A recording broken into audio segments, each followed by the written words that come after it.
Welcome to Not Milk Never Milk. Subscribe if you're lactose intolerant. In this video, I will explain how to make Cheesecake Factory bread. This beloved brown bread is surprisingly simple to recreate at home, bringing that restaurant experience right to your kitchen. We'll use a special blend of flours, along with key ingredients like molasses, cocoa powder, honey, and a hint of espresso powder. These elements work together to create the bread's distinctive dark color and wonderfully complex, sweet flavor profile. Let's get started.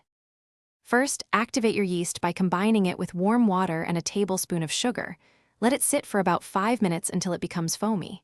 In a separate bowl, whisk together your bread flour, whole wheat flour, cocoa powder, espresso powder, and salt.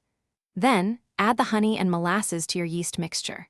Combine the wet and dry ingredients, then knead the dough for 8 to 10 minutes until it's smooth and slightly tacky, but not sticky.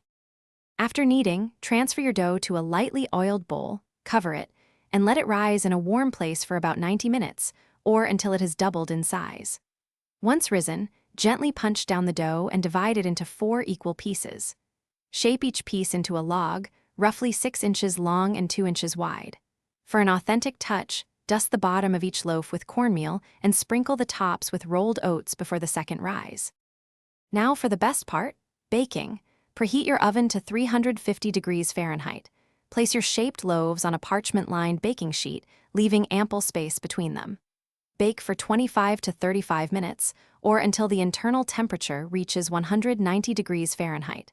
Once baked, let the loaves cool on a wire rack for at least 15 minutes. Serve your delicious homemade brown bread warm with butter, just like at the restaurant. Thanks for watching. If this was helpful, leave a like and consider subscribing. See you next time.